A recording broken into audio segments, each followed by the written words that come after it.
Your retirement number means nothing if you're hemorrhaging money maintaining a life you no longer need. Most people spend 30 years building wealth and then silently destroy it by holding on to the wrong things at exactly the wrong time. Here are the 5 things to sell before you retire, ranked by financial impact. Number 1 is your oversized house. This is the biggest lever most retirees never pull. Here's the math nobody wants to do out loud. The average American home costs roughly 1 to 2% of its value annually just in maintenance. On a $700,000 house, that's $7,000 to $14,000 a year disappearing before you pay a single utility bill or property tax. Then add insurance, taxes, and the slow creep of repairs on an aging structure, and you're looking at $20,000 to $30,000 a year to maintain a house that used to hold a family of 4 and now holds 2 people and a lot of empty rooms. I know a guy, call him Greg, raised 3 kids in a 5-bedroom colonial in the suburbs. Kids left. Greg and his wife kept the house because it felt like giving something up. That house was costing them $28,000 a year all in. They sold it, freed up $380,000 in equity, bought a 2-bedroom condo in the same town, and cut their annual housing costs to $11,000. That's $17,000 a year back in their pocket. Over a 20-year retirement, that's $340,000 in preserved capital, not counting what that freed equity generates if it's invested. The psychological trap here is identity. The house stops being a financial asset and becomes a monument to who you used to be.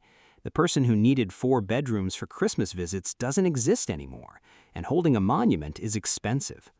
Number 2 is financial support for adult children. This one costs retirees more than any boat or car, and almost nobody quantifies it. Here's the frame that matters. If you're 62, you have somewhere between 250 and 400 weeks of healthy, active retirement left. That's not a metaphor, that's actuarial math. Your adult children have 1,500 weeks ahead of them. They have time to recover from financial mistakes. You don't have time to recover from funding those mistakes.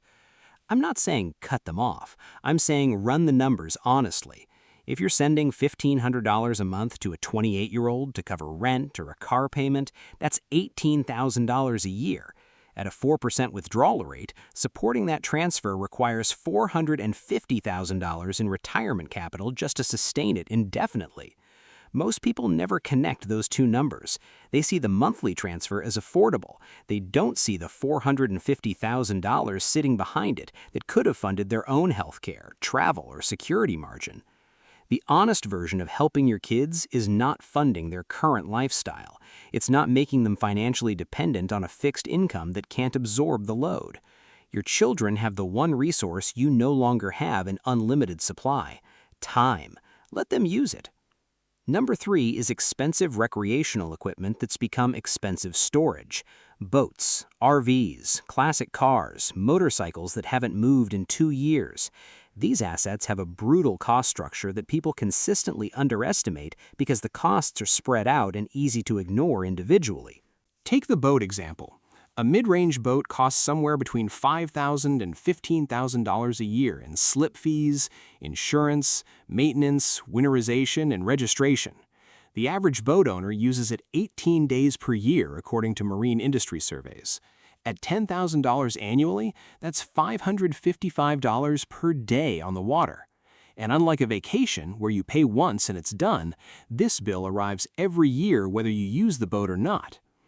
A guy I know, call him Dan, had 4 classic cars he spent 15 years restoring, all in storage, $12,000 a year in fees alone.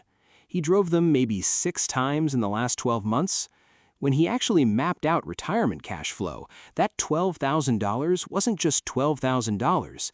Using the 4% rule, it represented $300,000 in retirement capital he needed to generate that annual cost indefinitely. He sold 3 of them, kept the one he actually drove, cut his annual expense by $9,000, and pocketed $175,000 in sale proceeds. He didn't lose the hobby, he lost the burden.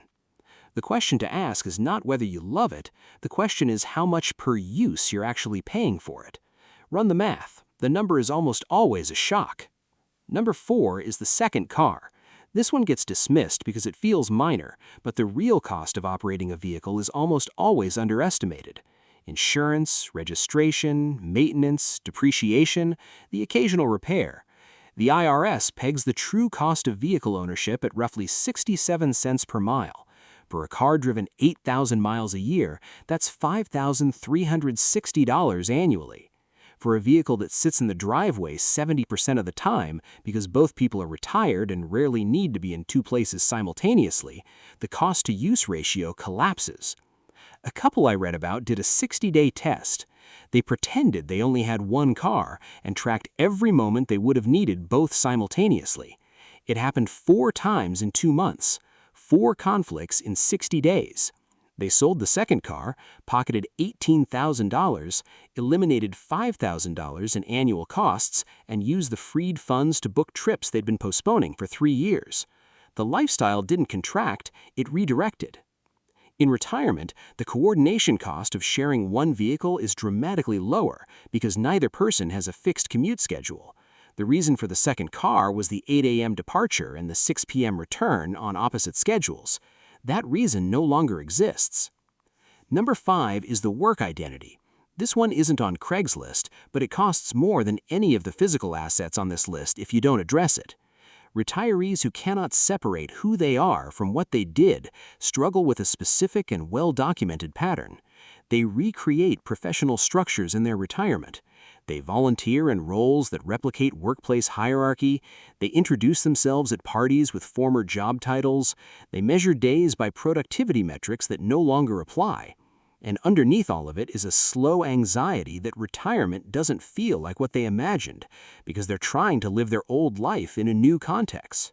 A surgeon who spent 30 years as Dr. Michael whoever doesn't stop being that person the day he hands in his ID badge. The transition takes work, and the retirees who do that work, who build a new identity around curiosity, relationships, contribution, and presence rather than title and output, those are the people who report the highest satisfaction scores in retirement research. The ones who don't do that work are the ones still showing up at the old office for lunches nobody asked them to, quietly wondering why retirement feels like a demotion. The work identity is an asset you built for a specific context. That context is over. Carrying it into retirement is like wearing a suit to the beach. It's not wrong exactly, it just doesn't fit where you are anymore. Here's the framework for evaluating all 5. 3 questions. First, does this still serve my actual life or the life I used to have? Be specific, not sentimental, specific. Does it generate real value at its real cost in the context of who you are today? Second, what is the total cost of ownership?